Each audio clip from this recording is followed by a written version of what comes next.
14장 15절 말씀부터 24절까지의 말씀, 15절로부터 24절까지의 말씀을 제가 봉독을 합니다. 함께 먹는 사람 중에 하나가 이 말을 듣고 이르되 무릇 하나님의 나라에서 떡을 먹는 자는 복되도다 하니, 이르시되 어떤 사람이 큰 잔치를 베풀고 많은 사람을 청하였더니 잔치할 시각에 그 청하였던 자들에게 종을 보내어 이르되 오소서 모든 것이 준비되었나이다 하며 다 일치하게 사양하여 한 사람은 이르되 나는 밭을 샀음에 아무래도 나가 보아야 하겠으니 청컨대 나를 양해하도록 하라 하고, 또 한 사람은 이르되 나는 소 5겨리를 샀음에 시험하려고 하니 청컨대 나를 양해하도록 하라 하고, 또 한 사람은 이르되 나는 장가 들었으니 그러므로 가지 못하겠노라 하는지라. 종이 돌아와 주인에게 그대로 고하니 이에 집주인이 노하여 그 종에게 이르되 빨리 시내의 거리와 골목으로 나가서 가난한 자들과 몸 불편한 자들과 맹인들과 저는 자들을 데려오라 하니라. 종이 이르되 주인이여 명하신 대로 하였으되 아직도 자리가 있나이다. 주인이 종에게 이르되 길과 산 울타리 가로 나가서 사람을 강권하여 데려다가 내 집을 채우라. 내가 너에게 말하노니 전에 청하였던 그 사람들은 하나도 내 잔치를 맛보지 못하리라 하였다 하시니라. 아멘.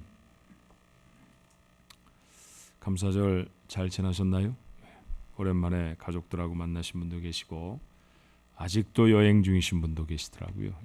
어떻든 감사의 계절에 여러분에게 하나님의 주시는 은혜와 감사가 더 넘칠 수 있기를 바랍니다.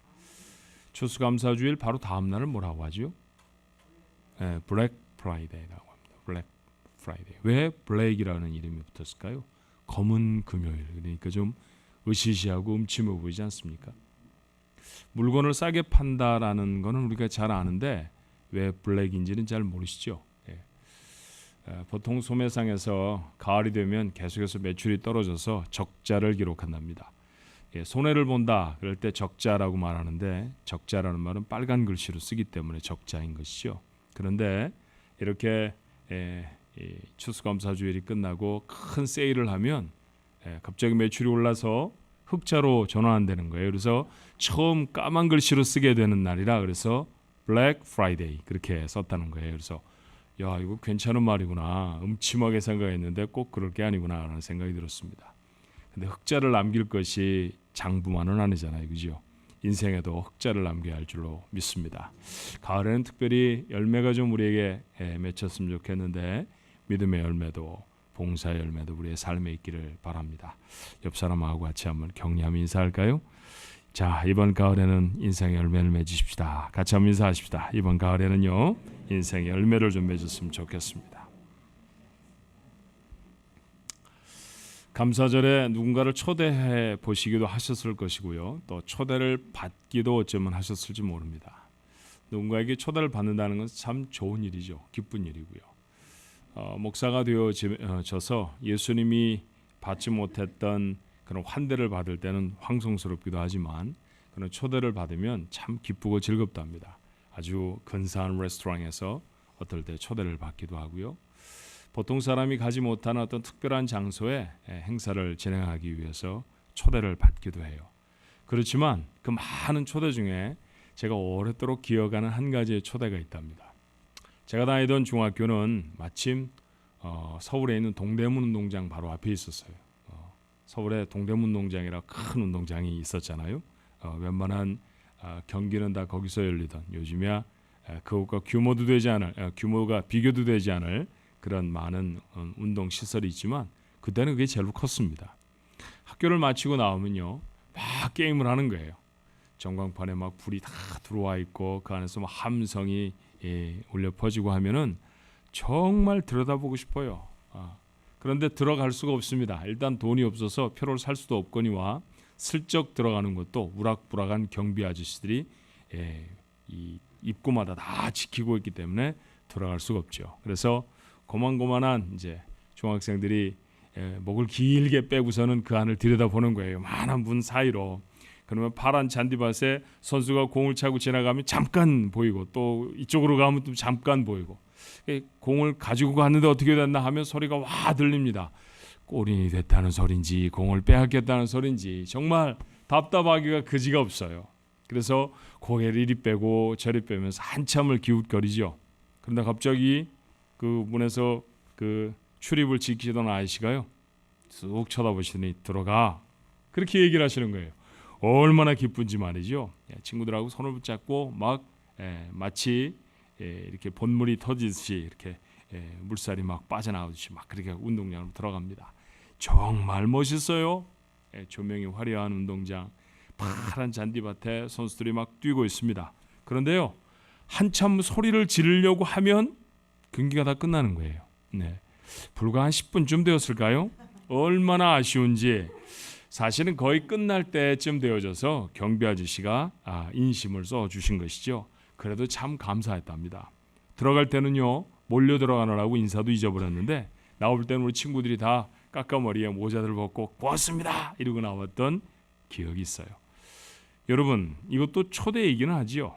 들어와 해서 들어갈 수 있었으니 이렇게 겨우 베풀어진 초대에도 참 감사했던 적이 있습니다. 오랜 세월 동안 제 마음속에 기억이 되는 초대예요.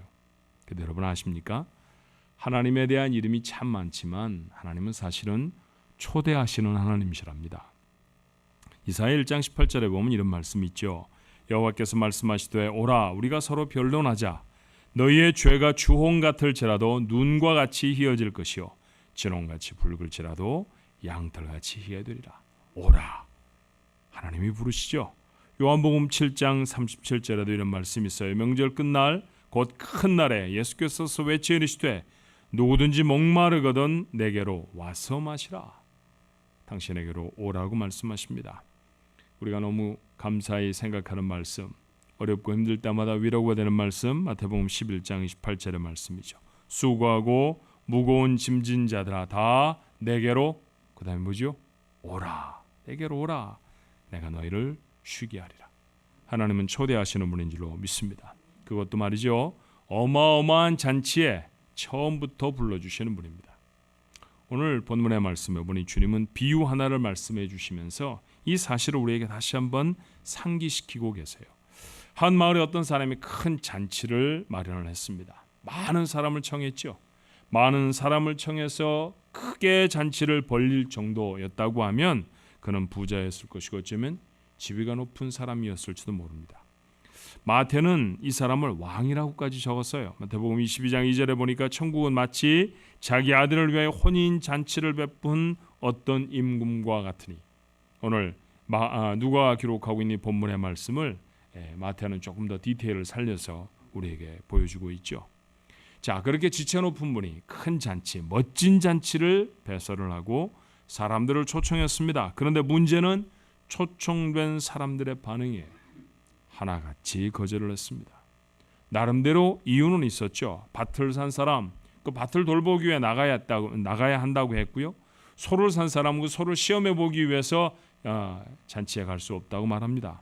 장가를 든 사람도 있었습니다. 나름 그런 이유를 다 대면서 제가 그 잔치에 갈 수가 없겠습니다 라고 이야기를 하지요. 잔치에 그를 초청한 사람은 이 소식을 듣고 어땠을까요? 분노했다고 했습니다. 그들은 차려놓은 음식을 거절하는 것이 아니라 초청한 자기 자신을 거절했기 때문이죠.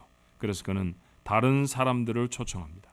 누가복음 14장 21절에 종이 돌아와 주인에게 그대로 고하니 이에 집주인이 노하여 그 종에게 이르되 빨리 시내의 거리와 골목으로 나아가서 가난한 자들과 몸 불편한 자들과 맹인들과 저는 자들을 데려오라 하니라. 가난한 사람들, 몸이 불편한 사람들, 소경과 저는 사람들. 자, 어떤 사람들일까요? 지체 높은 분이 베푼 큰 잔치에 초청될 만한 사람들은 사실은 아닙니다. 그런데 그들을 초청해서 잔치자를 채우고 잔치가 진행되어졌다는 것이죠. 이 말씀을 하시며 주님이 가르치고 싶으셨던 것은 무엇일까요? 그 첫 번째는 하나님이 초청하시는 분이라는 사실을 우리에게 다시 상기시켜 줍니다. 이 비유가 왜 시작됐는지 여러분 아십니까? 본문 15절의 말씀은 이랬죠. 함께 먹는 사람 중에 하나가 이 말을 듣고 이르되 무릇 하나님의 나라에서 떡을 먹는 자는 복되도다. 마침 이 말을 꺼내 주어서 예수님이 이 말을 붙들고 하나님 나라에서 열릴 떡을 먹는 잔치의 상황을 그들에게 설명한 것이에요. 그러니 다른 것이 아니라 이 비유의 말씀은 하나님 나라에 관한 비유의 말씀입니다. 그러므로 초청하는 부자, 마태가 기록한 대로 혹 왕이라고 하면 그분은 누구실까요? 하나님 나라의 주인, 하나님 나라의 왕이라고 하면 그분은 다름 아닌 하나님이십니다. 하나님은 인생을 자신의 잔치에 초청하십니다. 그런데 말이죠, 그 초청을 거절한 사람들이 있었다는 거예요. 어쩌면 예수님 주변에 있었던 유대인들, 바리새 사람들이 그 첫 번째 부류의 사람들이었을 것입니다. 하나님 아브라함을 부르셨잖아요. 75살이 되어지도록 자식도 없이 살아가던 사람이었습니다. 그런데 그 늙은 아브라함을 부르셔서 그에게 아이를 갖게 하시고 아이뿐만 아니라 민족을 이루게 하시지 않습니까? 그리고 그렇게 이루어진 민족을 내 백성이라고 부르셨던, 그렇게 하나님이 불러 모으신 사람들, 그들이 바로 이스라엘입니다. 그런데 하나님이 아들을 보내셨는데 영접하지도 않아요. 그의 부르심을 외면합니다. 마침내는 어떻게 했나요? 십자가에 매달아 죽이고 말았습니다. 어쩌면 이 말씀은 꼭 유대인들에게만 해당되는 것이 아닐지도 모릅니다. 당연히 하나님을 만날 만한 환경에 있었던 사람들도 있었죠. 누가는 얼마 후에 이런 사건을 기록해요. 누가복음 17장 11절로 13절의 말씀에 보니까 예수께서 예루살렘으로 가실 때 사마리아와 갈릴리 사이로 지나시다가 한 마을에 들어가시니 나병 환자 10명이 예수를 만나 멀리 서서 소리를 높여 이르되 예수 선생님이 우리를 불쌍히 여기소서 했다고 했습니다. 사마리아 성 지경을 지나가시는데 문둥병에 걸린 사람 10명이 나왔습니다. 문둥병이라는 것은 전염되어지면 다른 사람을 죽일 수도 있는 병이잖아요. 그래서 그 당시에도 격리해서 살게 되었습니다. 문둥병이라는 게 심히 겉외모나 또는 냄새나 이런 것들이 지독한 모습이었기 때문에 그들은 함께 할 수 없는 그런 부류의 사람이었죠. 그래서 멀찌감치 서서 예수님을 부릅니다. 예수님, 우리를 불쌍히 여겨 주십시오. 그 결과는 어떤 것이었을까요? 예수님은 찾아온 10명의 문둥병자 다 고쳐주셨습니다. 그런데 여러분, 10명이 다 고침을 받았는데 단 한 사람만이 예수님께 돌아와 감사했다고 기록합니다. 17절의 말씀에 보니까 예수께서 대답하여 이르시되 10사람이 다 깨끗함을 받지 아니하였느냐? 그 업은 어디에 있느냐? 한 사람만 돌아와 감사합니다 라고 말했을 때 나머지 9은 어디에 있느냐라고 물으셨죠. 하나님 베푸신 기적을 경험했습니다. 문둥병이라는 것은 어떤 대단한 의사를 만난다고 고침을 받을 수 있는 병이 아니었거든요. 정말 기적 같은 일이었습니다. 그런데 그 기적을 경험한 삶, 그 기적의 초청을 받아서 우리가 이렇게 기적과 같은 인생을 살아갈 수 있겠구나라고 하는 사실을 맛본 사람들, 하나님의 초청을 받은 사람들 아닙니까? 하지만 9명의 사람은 주께로 돌아오지 않았습니다. 돌아온 사람은 단 한 명밖에 없었죠. 그리고 그렇게 돌아온 사람에게 하신 주님의 말씀이 무엇이었던가요? 누가복음 17장 19절에 이렇게 말해요. 그에게 이르시되 일어나 가라, 내 믿음이 너를 구원하였느니라 하시더라. 우문을 한번 던져볼게요. 문둥병에 걸리면 얼마 안 가 죽었을 것이에요. 문둥병에 나았습니다. 문둥병 치료받을 수 없었던 그 어려운 병이 나았습니다. 나은 사람들은 어떻게 됐을까요? 그 사람들도 얼마 있다 죽었을 것입니다. 조금 더 일찍 죽었느냐 아니냐 길이의 차이가 있겠죠. 조금 더 비참하게 남은 생애를 살아갔을 것이냐 아니면 기쁘고 즐거운 삶을 살아갔을 것이냐 라는 차이가 있습니다.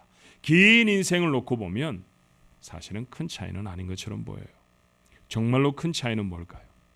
그들이 문둥병이라고 하는 그 참혹한 질병을 고침받은 것이 아니라 구원에 초대된 거 아닙니까? 그런데 10사람 중에 한 사람밖에는 그 구원에 초청받지를 못했어요. 나머지 9은 몸은 고쳐졌지만, 얼마 후에 죽을 몸은 고쳐졌지만 그러나 구원에 초대받지는 못한 것처럼 보입니다. 기적을 경험하고도 구원의 초청에 응답할 수 없는 사람들이 있다는 무서운 지적 아닙니까? 그렇다고 하면 초청되었던 첫 번째 부류의 사람들, 그들이 자리에 찾아오지 않자 다시금 초대된 가난한 사람들, 몸이 불편한 사람들, 소경과 저는 사람들은 도대체 누굴까요? 초대를 받아 기대하지도 못한 놀랍고 거창한 잔치를 누리는 사람들이죠. 난 그들이 오늘 시간에 예배하는 여러분과 저라는 생각이 듭니다. 우리가 요청한 잔치 자리가 아니었잖아요. 들어설 자격을 갖추지도 못했습니다. 바울은 이 사실을 이렇게 말해요.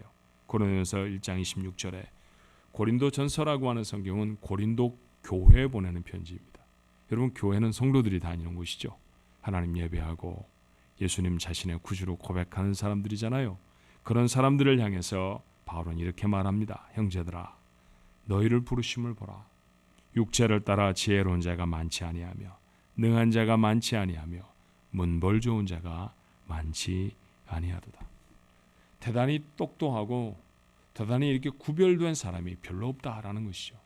그렇고 그런 아무것도 아닌 사람들이라는 것이죠. 구원에 그렇게 우리가 걸맞지 않은 사람들이라는 것입니다. 그런데 구원의 초청을 받았습니다. 그렇게 들어선 하나님의 나라입니다. 왕의 종들이 거리를 다니며 불러온 가난한 사람들, 불구자들, 소경과 저는 자는 바로 하나님의 부르심을 받고 구원의 축복을 누리는 여러분과 제가 아니고 누구이겠습니까? 여러분, 이 말씀이 유대인들을 향한 질책으로 보여요?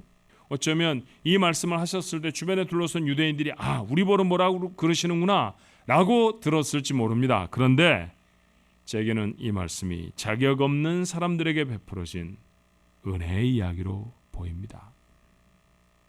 비슷한 이야기를 읽은 적이 있어요.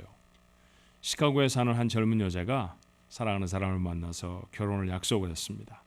결혼하기 전에 결혼할 겁니다. 약속하는 예식을 약혼식이라고 그러잖아요.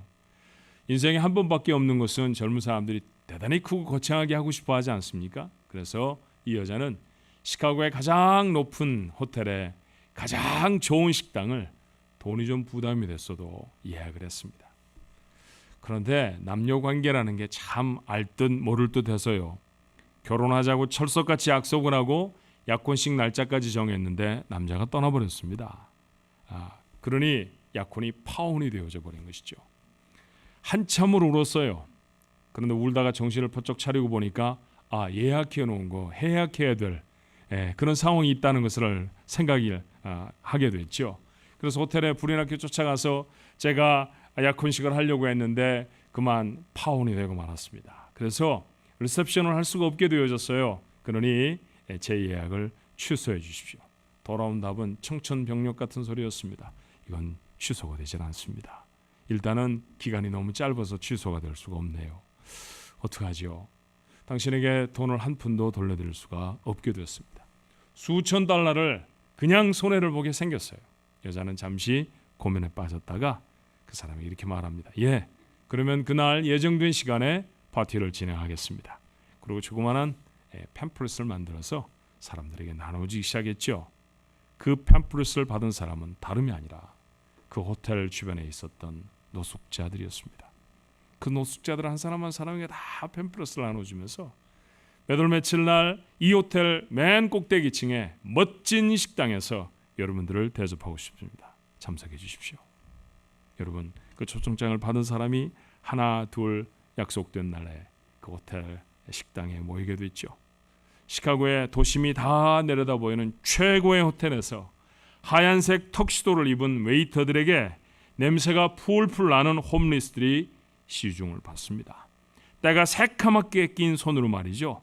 순은으로 만든 진짜 실버웨어, 이름만 아니고요. 정말 실버로 만들었기 때문에 실버웨어인 그 나이프와 포크를 들고 필레미뇽을 썰어 먹습니다.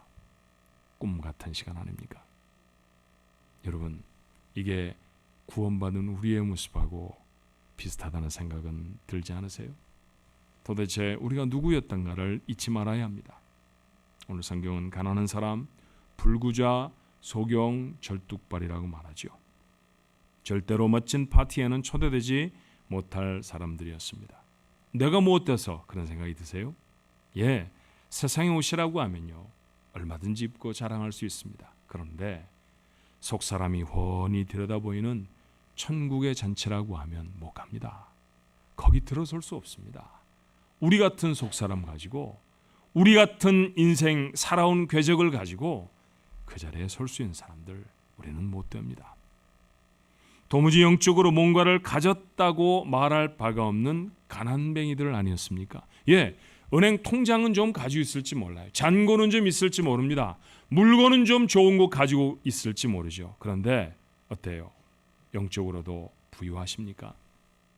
돈보다 선이 더 있어야 되는 것 아니에요?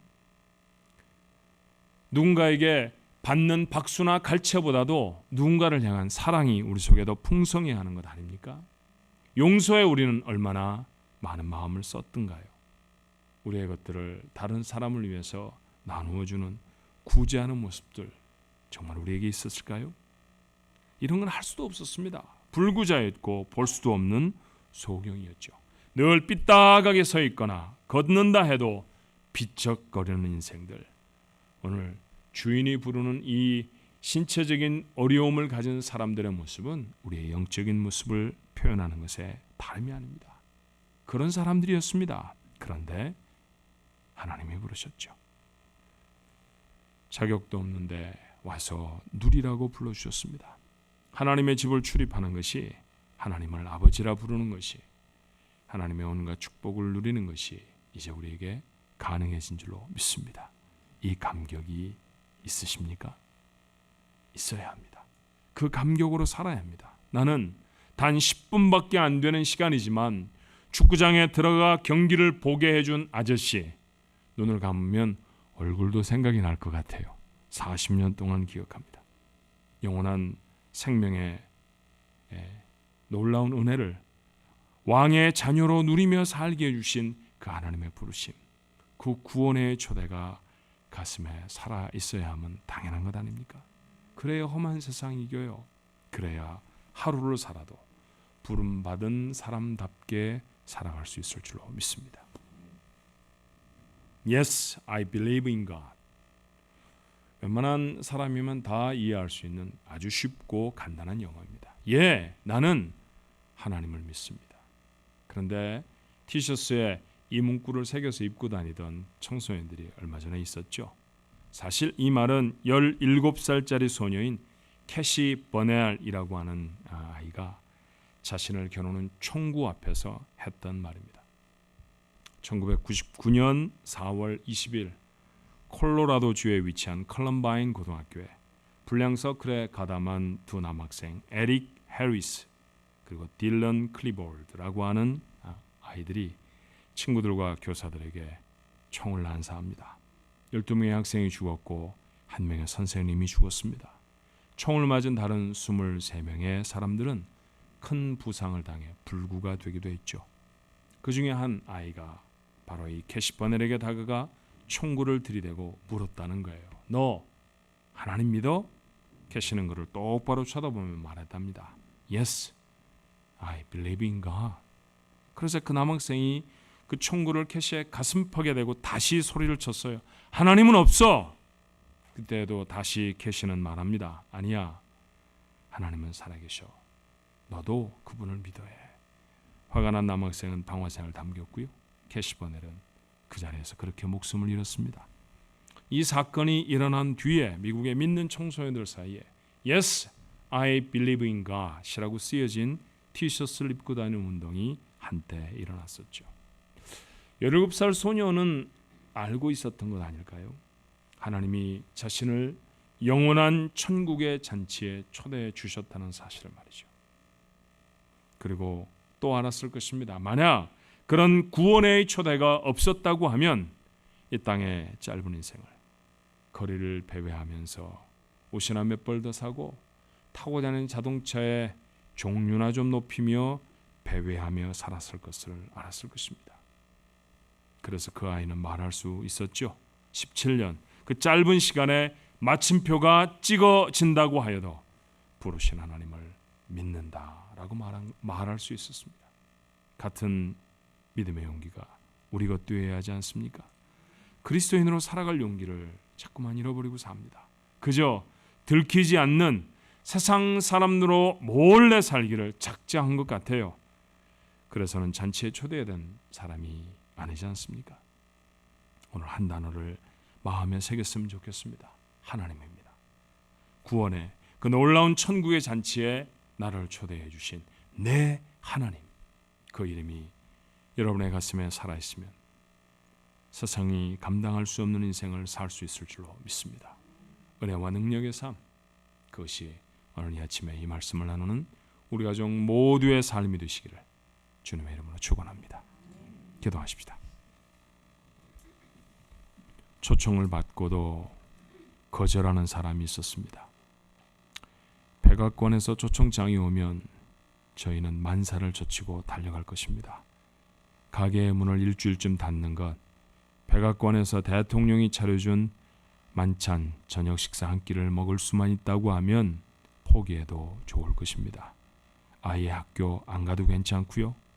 내가 좀 몸이 불편해도 무슨 수를 써서라도 건강을 추스려 비행기를 잡아타고 그리고 백악관으로 날아갈 것입니다. 그런 대통령은 세상에 수백 명도 넘습니다. 그런 대통령은 이 땅에 주어진 임기를 다하고 내려올 뿐입니다. 영원하신 왕, 영원하신 하나님, 그 하나님의 부르심에 거절하며 살았던 사람들이 있다라고 하는 놀라운 메시지를 오늘 저는 하나님의 말씀을 통해 합니다. 아버지 하나님, 부름을 받은 사실조차도 잊어버리며 살았던 저희들은 혹 아니겠습니까? 아무나 올 수 있는 자리가 아니지 않습니까? 지금도 생명을 걸고 예배하고 생명을 걸고 찬송하는 사람들이 있습니다.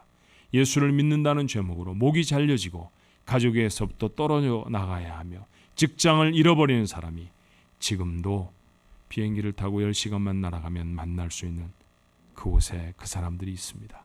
그런데 자유롭게 예배할 수 있으니까, 자유롭게 찬송할 수 있으니까, 마음껏 예수를 믿을 수 있으니까 이것이 구원에 초청되어진 위대한 부르심이라는 사실을 잊어버리고 살았던 저희를 용서하여 주옵소서. 예, 우리는 이 말을 합니다. Yes, I believe in God. 예, 저는 하나님을 믿습니다. 우리가 그 말 못하는 사람 아닙니다. 그런데 정말 우리의 삶이 그 말의 고백처럼 살아가고 있는지 돌아보게 해 주시옵소서. 구원에 초청하신 하나님, 그 하나님이 내 마음속에 살아있을 때 정말 하나님 믿습니다. 총구 앞에서도 가난과 질곡 앞에서도 변함없이 하나님을 믿습니다. 그 하나님이 나를 부르셨습니다.